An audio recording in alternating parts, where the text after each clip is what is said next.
Earlier this month, the Israeli Public Broadcasting Corporation, known as Kan, here in Israel, brought the Me Too movement back to life when they translated and then broadcast an excerpt from an article written by the world-famous actress and sexual harassment survivor Salma Hayek.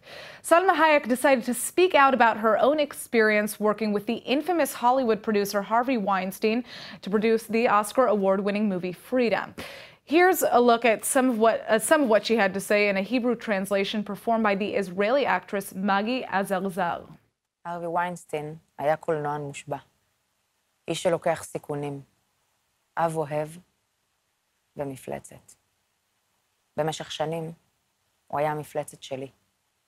שטפתי לעצמי את המוח במחשבה שהכל מאחוריי והצלחתי לשרוד.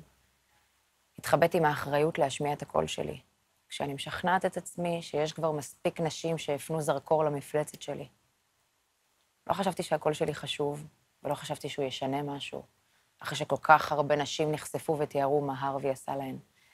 התמודדתי עם הפחדנות שלי, והשלמתי בהכנעה עם העובדה שהסיפור שלי, חשוב ככל שיהיה, הוא לא יותר מטיפה בים של עצב ובלבול. הרגשתי שלאף אחד כבר לא יהיה אכפת מהכאב שלי. אולי בגלל הפעמים הרבות שבהן הרווי בעצמו אמר לי שאני שום דבר. Nobody. ובכן, לא עוד. ב-14 השנים בהן התגלגלתי מתלמידה לכוכבת אופרות סבון מקסיקניות ולניצבת בכמה סרטים אמריקאים, הרווי ויינסטיין הפך לקוסם של הגל החדש של הקולנוע. מה שעודד אותי להמשיך ולשאוף לבנות את הקריירה שלי, היה הסיפור של פרידה קאלו שאיש לא העריך אותה בימי חייה. התחלתי את מסע ההפקה בחברה אחרת, אבל נלחמתי לרכוש מחדש את הזכויות ולהביא אותם להרווי. כשחתמנו על חוזה, לא היה אכפת לי מהכסף שגם ככה היה זעום. כל כך התרגשתי לעבוד איתו. הוא לקח סיכון איתי, עם nobody. הוא אמר כן.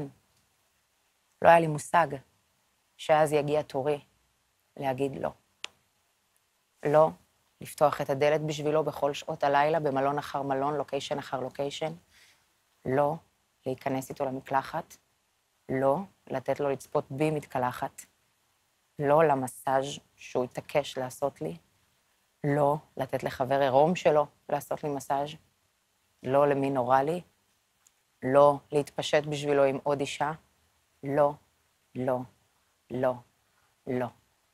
טקטיקות השכנוע שלו נעו בין חנופה להתקף זעם. הוא אמר מילים כמו, אני ארוג אותך. אל תחשבי שאני לא יכול. Well, joining us now in the studio is Shifra Cornfield, an all-around power woman who also happens to be an author and the co-host of the Israeli show Moadon Tarbut, where this very segment was broadcast. Thank you so much for coming in, Shifra. It's a pleasure. Thank you for having me. So this video went viral on Israeli social media. Why did you choose to show this specific story? I mean, there are a lot of celebrities, a lot of people who came out to talk about their own experiences. Well, I think Salma Hayek's story, when she wrote it, it had a big impact because it really let you into the mindset of what it's like to be on the receiving end of what we call sexual harassment. And I think when you say sexual harassment, people can confuse it with something sexual, and it's really about power and about control.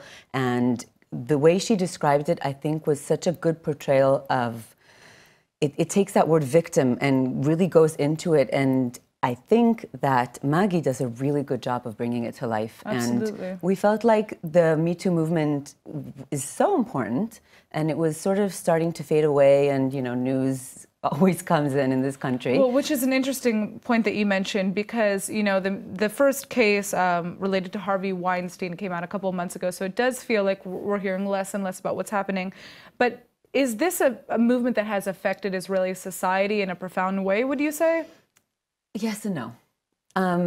As far as the media is concerned, as far as what we do, we talk about it all the time. But the bottom line is, when we see someone like Alon Castiel, who was a famous bar owner, and he belongs to a very powerful family in Tel Aviv, the bottom line is he was accused of date raping and roofing a lot of women, and he's basically going to get away with almost no punishment now. So it feels like we talk about it a lot. There may be more awareness, but it doesn't look like things are actually changing.